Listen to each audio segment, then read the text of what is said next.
Hello everyone, welcome to MBBS direct. My name is Gaurav Pathak और आज मैं आपको जानकारी दूंगा एमबीबीएस अब्रॉड रोड मैप के बारे में कि कैसे सिलेक्ट करें कौन सी यूनिवर्सिटी में जाना है, कैसे सिलेक्ट करें कौन सी कंट्री में जाना है, कहां पर ज़्यादा स्टूडेंट्स एडमिशन ले रहे हैं, क्यों ले रहे हैं, खर्चा कितना होगा, सारी जानकारी आपको मिलेगी आज के इस वीडियो में। और मेरी आपको गारंटी है कि इस वीडियो को देखने के बाद आप ये सिलेक्ट कर पाएंगे कि आपको कौन सी यूनिवर्सिटी और कौन सी कंट्री में जाना आपके लिए सबसे बेहतर रहेगा। तो चलिए स्टार्ट करते हैं।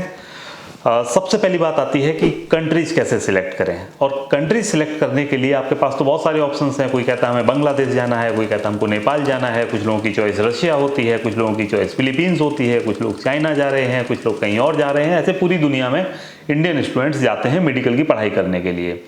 लेकिन इनमें सबसे ज़्यादा स्टूडेंट्स रशिया जाते हैं। उसका रीज़न क्या है मैं आपको पहले बता देता हूँ। नेपाल सिलेक्ट करते हैं तो खर्चा बहुत ज़्यादा होता है। कुछ लोग ऐसे होते हैं जो 60-70 लाख अफोर्ड कर सकते हैं और उनको इंडिया के पास में रहना होता है कि वीज़ा फ्री एक्सेस रहे और तमाम उनको एक नियर बाई लोकेशन का एक थोड़ा सा ऐसा रहता है पास में रहेगा तो ज़्यादा अच्छा होगा, तो ऐसे लोग नेपाल चले जाते हैं। बट संख्या बहुत कम है।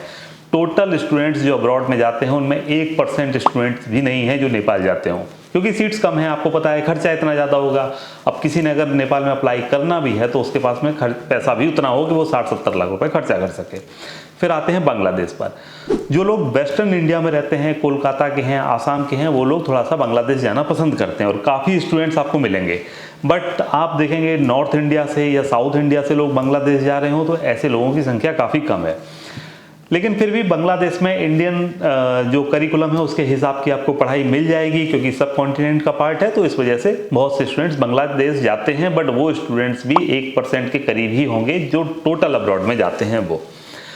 अब इसके अलावा बहुत सारे स्टूडेंट्स फिलीपींस जाते थे, कहते थे कि वहाँ की क्लाइमेटिक कंडीशन ऐसी है कि वहाँ पर हमको सब ट्रॉपिकल क्लाइमेट मिलेगा, जिससे कि जो इंडिया में आप देखते हो काफ़ी सारे पार्ट्स में जैसा क्लाइमेट रहता है तो वैसा आपको वहाँ भी मिल जाएगा। इससे आपको जैसे इंडिया में बीमारियाँ होती हैं वैसी बीमारियाँ वहाँ भी देखने को मिल जाएंगी। तो कुल मिला के कहना ये है कि अगर इंडिया से मिलते जुलते वेदर कंडीशन में अगर आप जाओगे तो शायद आप ज़्यादा अच्छी शिक्षा ले लोगे, ऐसा माना जाता था। बट फिलीपींस को तो एनएमसी ने बैन ही कर दिया कि आप फिलीपींस में एडमिशन ही नहीं ले सकते। कोर्स ड्यूरेशन की बात है कि कम कोर्स ड्यूरेशन है और वैसे भी बहुत ज़्यादा अच्छा फीडबैक वहाँ का नहीं रहा। तो फिलीपींस का तो हो गया चैप्टर क्लोज। अब इसके बाद में चाइना आते हैं। तो चाइना तो एक अच्छी एजुकेशन प्रोवाइड करने वाला देश रहा है। बहुत सारे इंडियन स्टूडेंट्स चाइना जाते रहे हैं, वहाँ की यूनिवर्सिटीज़ भी अच्छी हैं। बट इस समय जो इंडिया और चाइना के रिलेशंस हैं उसको देखते हुए इंडियन स्टूडेंट्स को ये एडवाइस दी जाती है कि आप चाइनीज यूनिवर्सिटीज़ में जाने से बचें। और ये एडवाइजरी मेरी नहीं है, इसको इंडियन गवर्नमेंट ने भी कई बार बोला है कि अगर आप चाइना जा रहे हैं तो इस चीज़ का ध्यान रखें कि वहाँ पर जो जो कंडीशंस हैं, जैसे कि कोविड के टाइम इंडियन स्टूडेंट्स को 3 साल तक एंट्री नहीं दी चाइना ने, तो ये एक प्रॉब्लम हुई थी, क्योंकि इतने समय तक किसी भी देश ने अपने आप को लॉकडाउन करके नहीं रखा जितना चाइना ने रखा। उससे बहुत सारी प्रॉब्लम हुई। जिन स्टूडेंट्स ने 2019 में एडमिशन लिया था और होते होते जब वो 2022 के एंड में जब वो चाइना वापस पहुंचे तब तक काफ़ी टाइम हो गया था। लोगों को 3-3 साल ऑनलाइन स्टडी करनी पड़ी, जो कि मेडिकल के फील्ड में ऐसा होना थोड़ा सा मुश्किल होता है।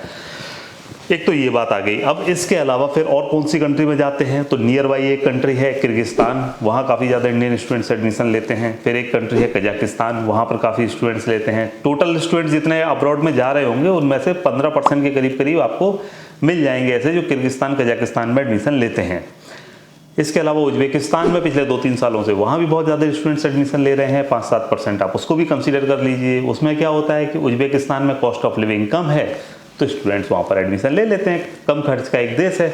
ऐसे ही किर्गिस्तान है, वहाँ कम खर्च में एजुकेशन मिल जाती है तो वहाँ भी चले जाते हैं स्टूडेंट्स। कजाकिस्तान में भी आप मान लीजिए कि खर्चा तो चलो इंडिया के हिसाब से आप देखोगे तो बहुत कम ही होगा, तो वहाँ भी जा रहे हैं।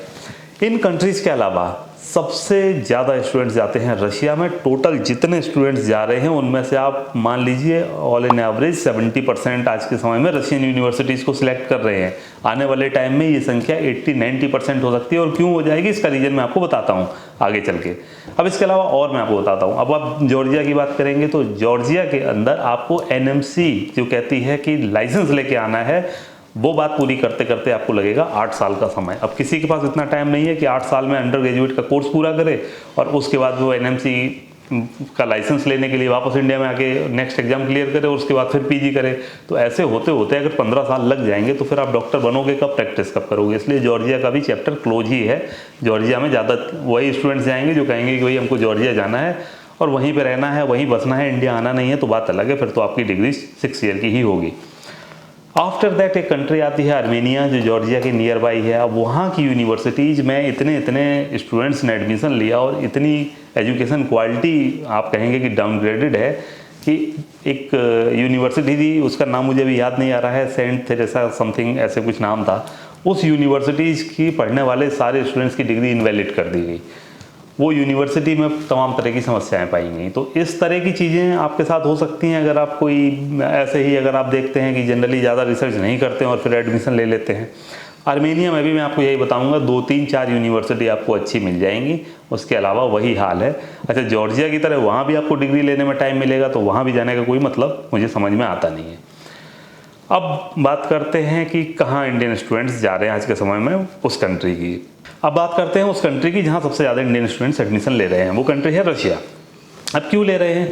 रशिया के अंदर इंग्लिश मीडियम MBBS, जो कि NMC कहती है कि इंग्लिश मीडियम में आप एजुकेशन लेके आएंगे, जहाँ भी जाएंगे आप इंग्लिश में ही पढ़ेंगे। ऐसा नहीं है कि आप जर्मन, फ्रेंच, इटालियन कुछ भी पढ़ के आ गए और इंडिया में आप प्रैक्टिस करने लगे।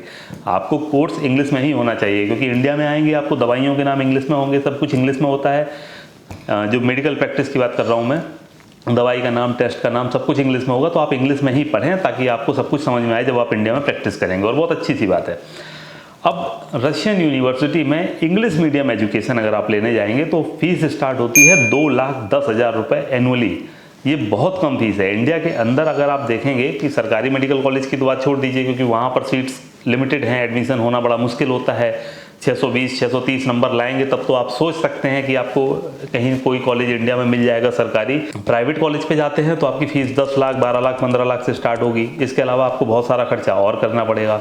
अब वहीं आप कंपेयर करते हैं एक रशियन यूनिवर्सिटी को, जो कि एक प्राइवेट या फिर इंडिया की बहुत सारी गवर्नमेंट मेडिकल कॉलेज से भी बहुत अच्छी यूनिवर्सिटीज़ है वहाँ पर, और फीस कितनी है? 2,10,000, 2,30,000, 2,50,000, 3 लाख, 4 लाख में तो आपको इतनी अच्छी यूनिवर्सिटी मिल जाएगी 4 लाख सालाना की फीस में, कि आप कहेंगे कि ये इतने कम खर्च में कैसे इस यूनिवर्सिटी में एजुकेशन मिल सकती है। तो वो यूनिवर्सिटीज़ भी हम आगे बताएंगे आपको सारी। तो ये तो है रशिया को सिलेक्ट करने का रीजन। अब बात ये आती है कि अगर आप वहाँ पर जाते हैं, एडमिशन लेते हैं, तो फीस तो आपकी हो गई 2.5 लाख रुपए, और क्या खर्चा होगा? तो दूसरा खर्चा होता है हॉस्टल एकोमोडेशन का। हॉस्टल एकोमोडेशन आपके वहाँ पर 12,000 रुपये एनुअली से स्टार्ट हो जाते हैं। तो रहने का भी खर्चा कम है, ट्यूशन फीस भी कम है। इसके अलावा आती है कॉस्ट ऑफ लिविंग की बात। तो कॉस्ट ऑफ लिविंग उतनी ही है जितनी इंडिया में है। मतलब कि आप आमतौर पर अगर 10,000 रुपये अपने खाने पर खर्च करते हैं इंडिया में, रशिया में भी आपका 10,000 ही खर्चा होगा। हो सकता है 9,000 में आपका काम हो जाए। इसके अलावा जो ट्रैवल की कॉस्ट आती है कि आप सिटी में ट्रैवल करते हैं, जाके कैब लेते हैं, तो जैसे इंडिया में अगर आपका 200 रुपये का किराया लगता है अगर आप कैब से एक जगह से दूसरी जगह मूव करते हैं, रशिया में भी लगभग उतना ही आएगा। तो कॉस्ट ऑफ लिविंग इंडिया और रशिया की बिल्कुल बराबर है। इस वजह से आप अपना खर्चा उस आधार पर कैलकुलेट कर सकते हो। इंडिया के हिसाब से जनरली अगर 10-15 हज़ार रुपये की बात करें कि जिसमें एक स्टूडेंट अपना महीने का खर्चा चला लेता है, तो उतना ही रशिया में लगेगा। तो ओवरऑल आप देखोगे तो काफ़ी अफोर्डेबल हो जाता है कि रशिया में जाएंगे, एजुकेशन लेंगे कम खर्च में, वहाँ पर हम पढ़ाई करते हैं, इसके बाद वापस आते हैं, इंडिया में प्रैक्टिस करते हैं। अब बात आती है NMC के लाइसेंस की, कि NMC क्या कहती है, आप प्रैक्टिस करना तो चाहते हो, कैसे करोगे? तो NMC सिंपल 2-3 चीज़ें ही कहती है कि आप जहाँ जाओगे इंग्लिश में पढ़ाई करोगे। बात समझ में आती है, क्योंकि आपको आगे चलकर प्रैक्टिस भी इंग्लिश में करनी है। दूसरी बात NMC बोलती है कि भाई कोर्स ड्यूरेशन 4.5 साल से कम का नहीं होना चाहिए। ऐसा ना हो कि आप 4 साल में पढ़ाई करके आ गए, कहीं कोई कंट्री में 3 ही साल में MBBS की पढ़ाई होने लगी, तो ऐसा ना हो, क्योंकि MBBS में 18 सब्जेक्ट्स की पढ़ाई होती है, 19 सब्जेक्ट्स होते हैं टोटल, उसकी पढ़ाई होती है। ग्लोबली उन्हीं सब्जेक्ट्स की पढ़ाई होती है। इसके अलावा और ज़्यादा विस्तार में पढ़ाएंगे तो उसमें और टाइम लगेगा। इस वजह से आप कम से कम, जो कि इंडियन करिकुलम है, उतना तो समय आप वहाँ पर गुजारेंगे ही, जिससे कि आप जो मिनिमम सब्जेक्ट्स जो इंडिया में रिक्वायर्ड होते हैं उतनी पढ़ाई करें, अब इससे ज़्यादा पढ़ लो। तो रशिया में 6 ईयर का प्रोग्राम होता है, इंक्लूडिंग इंटर्नशिप। इंटर्नशिप इसके अंदर 13 मंथ्स की शामिल होती है, जो कि NMC का तीसरा रूल है कि आप एक 12 मंथ की इंटर्नशिप आप सेपरेट करके आएंगे। तो वो भी फुलफिल करती है। इंडियन एम्बेसी इस चीज़ का प्रमाण दे चुकी है कि रशियन यूनिवर्सिटी NMC की गाइडलाइंस को मानती हैं। अब ये 3 चीज़ें हो गई। इसके अलावा एनएमसी कहती है कि आप जिस भी कंट्री में जा रहे हैं वहाँ पर प्रैक्टिस करने का लाइसेंस लेके आइए। अब ये बात तो देखिए, अगर आप पॉजिटिव साइड में देखेंगे तो बहुत अच्छी बात है। आपके पास मेडिकल प्रैक्टिस करने का एक लाइसेंस इंडिया के अंदर होगा, एक दूसरी कंट्री के अंदर होगा, तो आपके पास अपॉर्चुनिटीज़ ज़्यादा होंगी।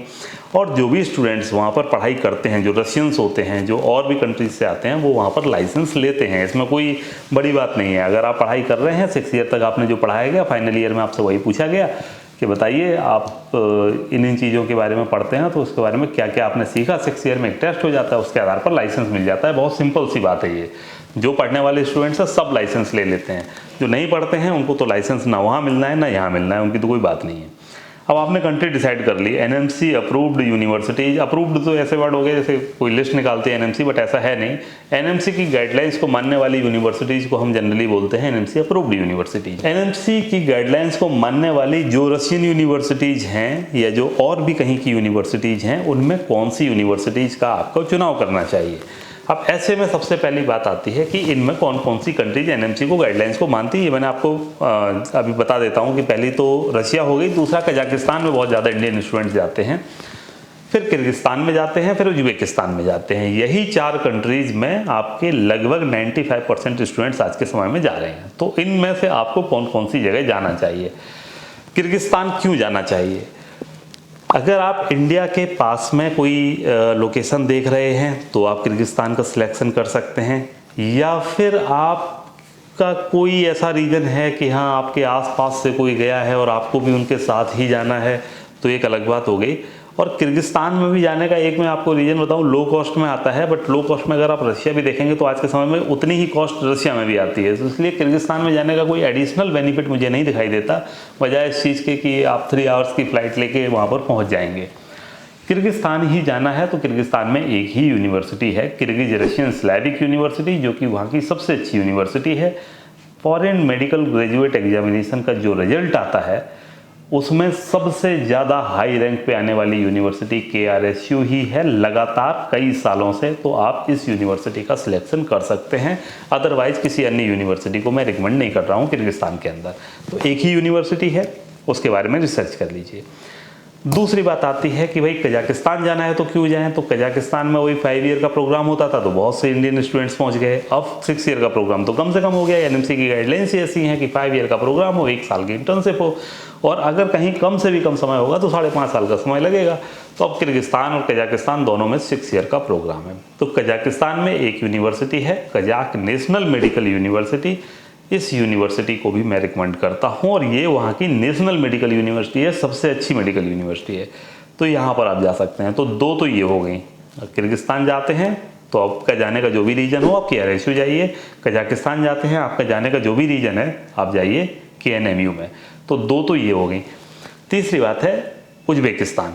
अच्छा, क्लाइमेट कंडीशन भी कई बार स्टूडेंट्स कहते हैं कि सर्दी उतनी नहीं पड़ती जितनी रशिया में होती, उतनी किर्गिस्तान में नहीं होती, कजाकिस्तान में नहीं होती, उज्बेकिस्तान में नहीं होती, इस वजह से हमको पसंद है थोड़ा सा। तो एक अलग बात हो गई। उस हिसाब से आप देखते हैं उज्बेकिस्तान में जाते हैं तो उज्बेकिस्तान की यूनिवर्सिटीज़ कंपैरेटिवली न्यू हैं, बट समरकंद में या आप ताशकंद मेडिकल एकेडमी को सिलेक्ट कर सकते हैं। किर्गिस्तान और कजाकिस्तान में पढ़ाई का टोटल खर्च जो 6 ईयर का आएगा, किर्गिस्तान, उज्बेकिस्तान, कजाकिस्तान में, ये आपका 30-32 लाख रुपए होगा। पढ़ाई का खर्च प्लस आपका खाने का खर्च, अगर हम इतना जोड़ें तो आप 32-33 का बजट लेकर चलिए अगर आप किसी भी कंट्री में जा रहे हैं। और अगर आप रशिया जाते हैं तो रशिया में आपको खर्चा इवन इससे कम ही होगा, और आपको अच्छी एजुकेशन मिल जाएगी, अच्छी लाइफ स्टाइल मिल जाएगी। इस वजह से स्टूडेंट्स क्या कर रहे हैं कि जो पहले 5000 स्टूडेंट्स कजाकिस्तान जाते थे, आज के समय में 1500 रह गए हैं।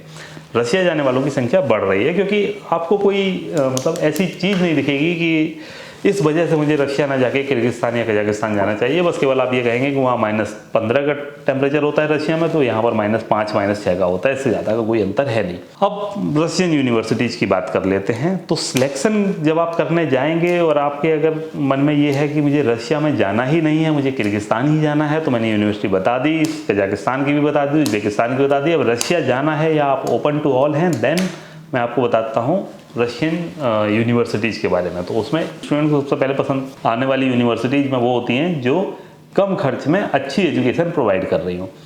कम खर्च का मतलब 20 लाख से कम में आपका tuition fees, hostel accommodation, medical insurance या और जो मिसलेनियस खर्चे हैं वो सब आपके 20 लाख के अंदर में हो जाए 6 साल का।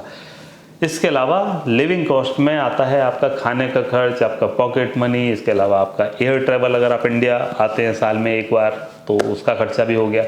ये सारा खर्चा लगा लो और 30 के अंदर अगर आपकी एजुकेशन कंप्लीट हो रही है तो उसको हम बोलेंगे लो कॉस्ट। सबसे ज़्यादा इंडियन स्टूडेंट्स जाते हैं लो कॉस्ट में।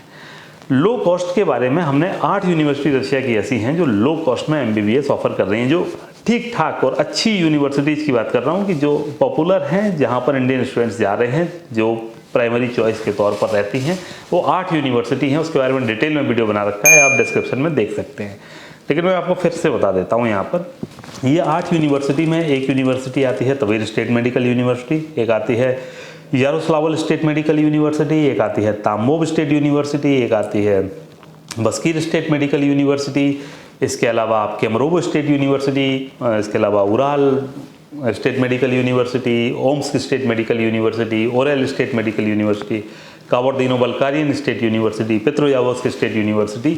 ये कुल मिला के 10 ऐसी यूनिवर्सिटीज़ हैं। 2 और यूनिवर्सिटी मैंने ऐड कर दी हैं जो कि कम खर्च में एजुकेशन ऑफर कर रही हैं।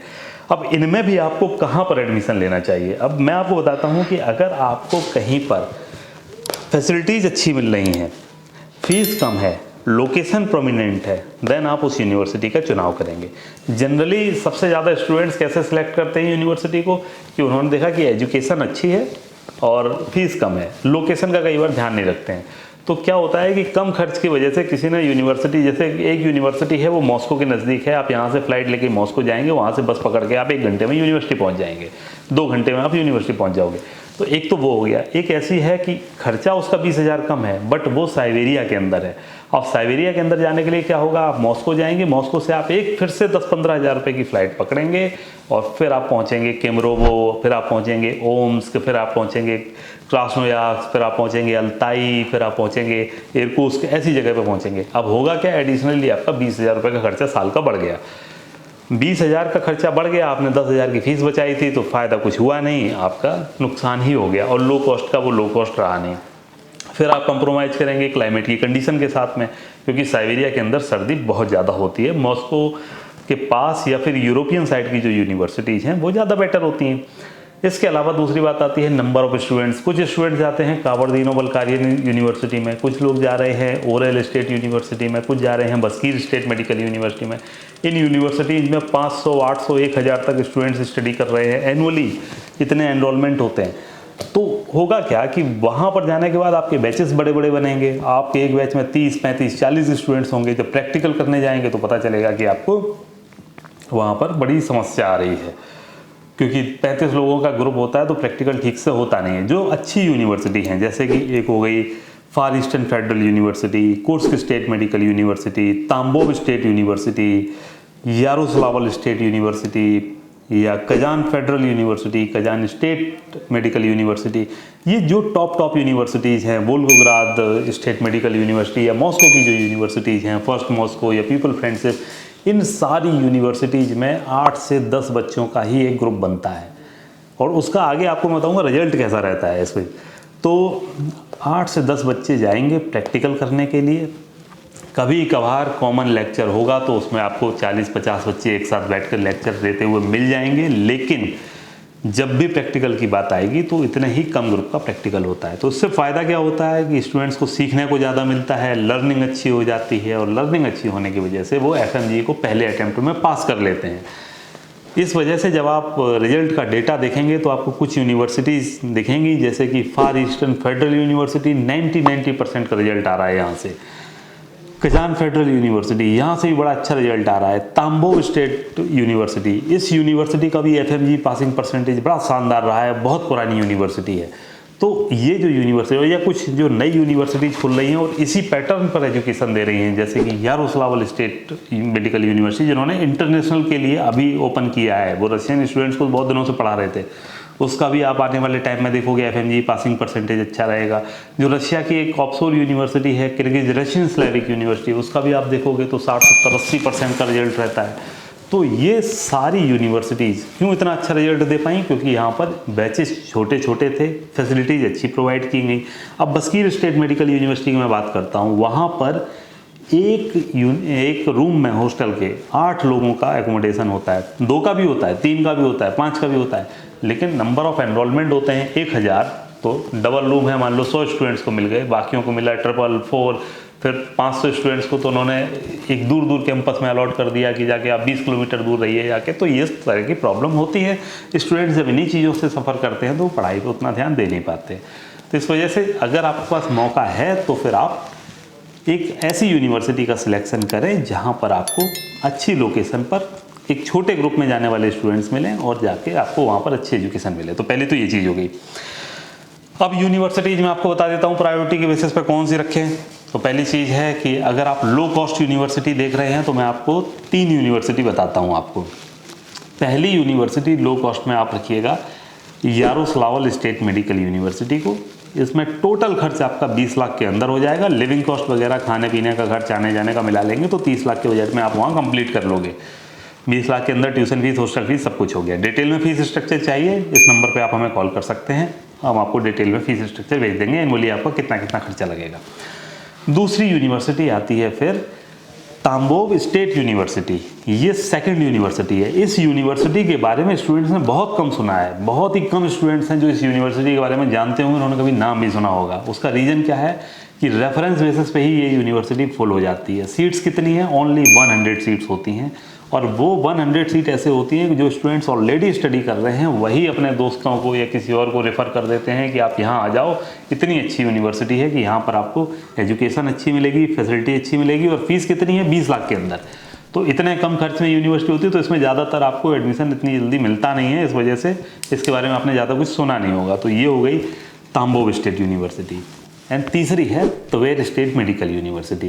जिनको मॉस्को के ही नज़दीक रहना है, जो 100-200 किलोमीटर 250 किलोमीटर ट्रैवल नहीं करना चाहते, मतलब ये Tver state medical university Moscow से 170 किलोमीटर की दूरी पर है। मॉस्को के पास का सबसे लो कॉस्ट में यही एक यूनिवर्सिटी मिलेगी जो मॉस्को के सबसे नज़दीक है। यारोस्लावल 240 किलोमीटर दूरी पर है, और तांबोव थोड़ी सी और ज़्यादा दूर हो जाती है, उसमें 500-600 किलोमीटर का टाइम लग जाता है। समय 500-600 किलोमीटर की दूरी पर है, जहाँ पर आपको जाने में 2-3 घंटे का टाइम लगेगा। अब कुछ स्टूडेंट्स तो तवेर को इस वजह से सिलेक्ट कर लेते हैं क्योंकि बिल्कुल पास में है, तो हमारी तो यही चॉइस है। बाकी वो अच्छी यूनिवर्सिटी है, बट फैसिलिटी वाइज देखेंगे तो मैंने जो ऊपर 2 यूनिवर्सिटी बताई हैं, जैसे कि यारोस्लावल स्टेट मेडिकल यूनिवर्सिटी और तांबोव स्टेट यूनिवर्सिटी, ये उससे बेटर यूनिवर्सिटीज़ रहेंगी आपको।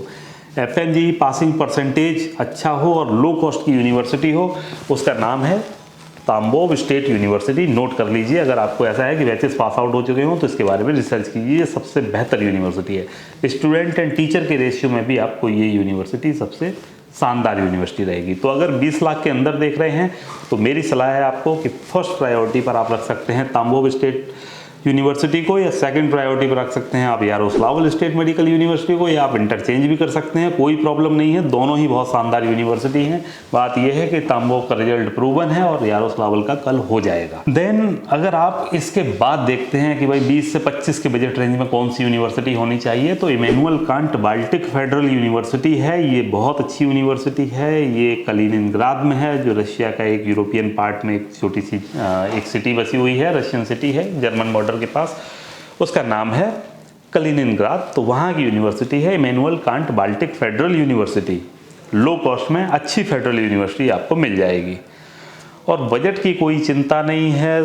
कोई भी यूनिवर्सिटी हो, अच्छी हो, शानदार फैसिलिटीज़ हो, कोई टेंशन वाली बात नहीं। देन फार ईस्टर्न फेडरल यूनिवर्सिटी आपकी पहली चॉइस होनी चाहिए। फार ईस्टर्न फेडरल यूनिवर्सिटी का खर्च होता है 27 lakh rupees, tuition fees and hostel accommodation का।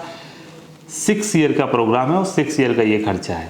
मॉडर्न यूनिवर्सिटी, सबसे अच्छा कैंपस, सबसे अच्छी फैसिलिटी, सबसे ज़्यादा अल्ट्रा हाईटेक यूनिवर्सिटी रशिया के अंदर यही है। Globally one of the most recognised university है। आप इसका कैंपस देखेंगे, आप इसकी पासिंग परसेंटेज को देखेंगे, 90% बच्चे फर्स्ट अटेम्प्ट में ही लाइसेंस ले रहे हैं। तो इतना अच्छा शानदार रिजल्ट है इस यूनिवर्सिटी का।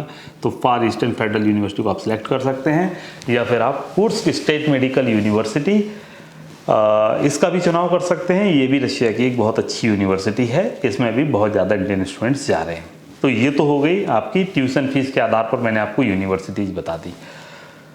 देन अब आता है कि डिटेल्ड बजट एनालिसिस अगर आप करेंगे तो इसमें और कौन से खर्चे होंगे। तो और खर्चा होगा आपका फूड का खर्चा, पॉकेट मनी का खर्चा, एयर ट्रैवल का खर्चा, और आपका जो भी मिसलेनियस हो गया, लैपटॉप खरीद लिया, टैबलेट खरीद लिया, इसके अलावा और कपड़े, किताबें, ये जो भी है ये आपका अलग खर्चा हो गया। तो कॉस्ट ऑफ लिविंग को इंडिया के हिसाब से ही मानिए, बट मैं आपको बता देता हूँ साल का लगभग 2 लाख रुपए का आपका खर्चा हो जाएगा, यानी कि लगभग 15-16 हज़ार रुपये महीने का आपका खर्चा हो जाएगा, जिसमें कि आपका 5-6 हज़ार रुपये का खाने का खर्च, 5-7 हज़ार रुपये की पॉकेट मनी और 2-3 हज़ार रुपये का आपका ट्रैवल वगैरह का हो गया, मोबाइल रिचार्ज का हो गया, ये सब। तो 15 हज़ार रुपये महीने का आप खर्चा करेंगे और 10 महीने में आप 1.5 लाख रुपये खर्चा करेंगे और जो 50 हज़ार रुपये आपका बचा उससे आपका एयर ट्रैवल हो जाएगा from your university to India में जहाँ आप रहते हैं। तो ये तो आपका खर्चा रहा। अब अप्लाई कब करें, और दूसरी बात है कि नीट एग्ज़ाम तक का वेट कर सकते हैं, नहीं कर सकते हैं, अगर करेंगे तो क्या नुकसान है और फ़ायदे क्या हैं, इन सब की चीज़ों के बारे में बात कर लेते हैं। एप्लीकेशन भेजने का सबसे अच्छा समय होता है जनवरी, इसके बाद फरवरी में भी बहुत से स्टूडेंट्स भेजते हैं, और मार्च तक आपको जो टॉप यूनिवर्सिटीज़ हैं उनमें एडमिशन क्लोज होते हुए दिखेंगे। कहीं कहीं एडमिशन ओपन रहते हैं जहाँ पर सीट्स ज़्यादा हैं, वहाँ पे आप अप्रैल मई जून तक भी अप्लाई कर सकते हैं। तो यूनिवर्सिटीज़ आपको मिल जाएंगी, बट जितनी अच्छी यूनिवर्सिटी होगी उतनी जल्दी फुल हो जाएगी, क्योंकि वहाँ कोई ऐसा नहीं होता है एंट्रेंस एग्ज़ाम वगैरह कुछ बहुत ज़्यादा यूनिवर्सिटीज़ में होंगे, कुछ एक में होते भी हैं। वहाँ तो आपने एप्लीकेशन भेजी और आपका डन हो गया, तो आपकी सीट पक्की। तो ये है एलिजिबिलिटी क्राइटेरिया, आपको पता है 50% पीसीबी का स्कोर जनरल कैटेगरी के लिए और 40% का होता है अगर आप किसी रिजर्व कैटेगरी में हैं। तो अप्लाई तो आप करें जनवरी में, फरवरी में, मार्च में, मैक्सिमम बता रहा हूँ मार्च में। उसके बाद में अगर आप अप्लाई करते हैं तो हो सकता है कि आपको किसी अच्छी यूनिवर्सिटी में, जैसे कि तांबोव स्टेट यूनिवर्सिटी में ही हो सकता है आपको सीट तो मिल जाए, बट हॉस्टल में सीट ना मिले। हो सकता है कि आपको हॉस्टल जो मिले वो आपको 4 शेयरिंग बेसिस हो, फिर आप कहेंगे कि 2 शेयरिंग बेस चाहिए और वो आपको नहीं मिल सकता क्योंकि ऑलरेडी अलॉटेड है। तो ये प्रॉब्लम्स फिर देखी जाती रही हैं। और जो स्टूडेंट्स अप्लाई करते हैं मान के चलो जून में, जुलाई में, और जो चाहते हैं कि हम वेट कर लेते हैं, नीट एग्ज़ाम पास हो जाएंगे, देन रिजल्ट आ जाएगा और फिर हम अप्लाई करते हैं, तो ठीक है आप तब अप्लाई कर सकते हैं। बट लो कॉस्ट की यूनिवर्सिटी तब तक फुल हो चुकी होती हैं।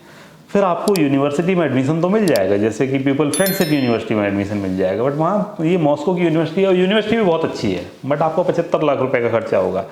तो इस चीज़ का ध्यान रखें कि अगर लो कॉस्ट में एडमिशन लेना है, लो कॉस्ट यूनिवर्सिटी में, फैसिलिटीज़ भी अच्छी चाहिए कि आपको जो सबसे अच्छा हॉस्टल रूम है वो मिल जाए, सबसे पहले ग्रुप में आपका नाम आ जाए, तो इसके लिए आपको जल्दी अप्लाई करना होता है।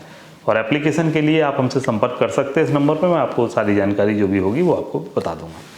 तो ये तो हो गई जाके कि कब अप्लाई करें। नीट एग्ज़ाम का वेट करेंगे तो मैंने आपको बताया कि टॉप यूनिवर्सिटी जो लो कॉस्ट में है, जैसे फार ईस्टर्न फेडरल यूनिवर्सिटी, इसमें एडमिशन नहीं मिलता। बहुत कॉल आते हैं नीट एग्ज़ाम के बाद हमारे पास में, बट फिर उनको नहीं मिलता, फिर वो सिलेक्ट करते हैं कोई और यूनिवर्सिटी में।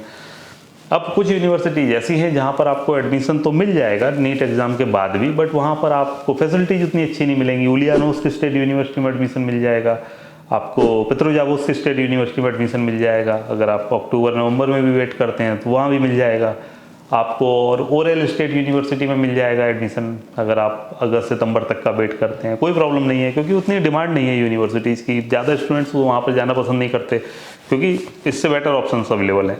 तो ये आपको ध्यान में रखना होगा।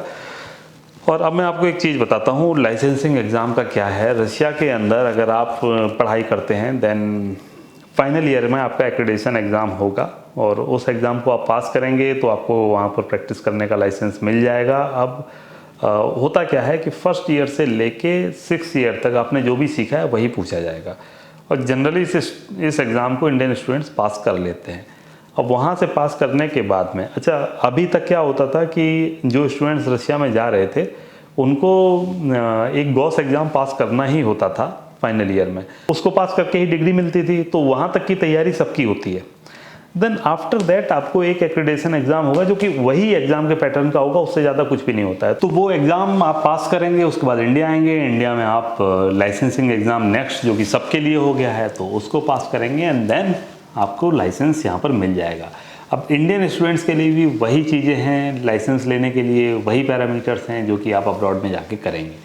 अगर आप यहाँ नीट की तैयारी करने में 3 साल 4 साल 5 साल का समय देते भी हैं तो कुछ भी हासिल नहीं होने का है, क्योंकि आपका मेडिकल का करियर तभी स्टार्ट होगा जब आप मेडिकल यूनिवर्सिटी में एडमिशन लोगे, और मेडिकल यूनिवर्सिटी में एडमिशन जब भी लोगे आप तब से ही आपकी पढ़ाई और डिग्री काउंट होगी। आपने अगर 5 साल नीट में तैयारी करने में गुजार दिए तो आपका उसको कोई फ़ायदा होना नहीं है। तो इस हिसाब से आप डिसाइड कीजिए, MBBS डायरेक्ट को कॉल कीजिए, हमसे गाइडेंस लीजिए, जो भी कहीं कन्फ्यूजन है वो पूछिए, यूनिवर्सिटीज़ जानिए कि कौन सी अच्छी हैं, इंडियन स्टूडेंट्स कहाँ पर जा रहे हैं, और समय रहते अप्लाई कीजिए ताकि बेस्ट से बेस्ट मेडिकल यूनिवर्सिटी आपको मिले, अच्छे से अच्छा आपको हॉस्टल मिले, पहले से पहले आपका सारा प्रोसेस हो जाए ताकि आपको ग्रुप्स वगैरह अच्छे अलॉट हो जाएं, और भी जो फैसिलिटीज़ हैं सिक्योर एडमिशन वगैरह ये सब आपका हो जाए। अगर आप नीट क्वालिफाइड हैं तो आप अप्लाई कर सकते हैं। अगर आप नीट क्वालिफाइड नहीं हैं और आपको लगता है कि आप नीट क्वालिफाई हो जाएंगे तब भी आप अप्लाई कर सकते हैं। बिना नीट के एप्लीकेशन जाती है, क्योंकि रशियन यूनिवर्सिटीज़ को नीट से कोई मतलब नहीं होता है, वो तो इंडियन गवर्नमेंट की रेगुलेशंस हैं। इस वजह से आप अगर नीट के एग्ज़ाम की तैयारी करेंगे और वेट करेंगे कि नीट का रिजल्ट आएगा उसके बाद अप्लाई करेंगे तो आपको कोई भी टॉप यूनिवर्सिटी में एडमिशन मिल नहीं पाएगा। तो अधिक जानकारी के लिए संपर्क करें MBBS डायरेक्ट से, और हमारे चैनल को सब्सक्राइब कर सकते हैं ताकि आपको MBBS अब्रॉड से related update time to time मिलती रहे। Thank you.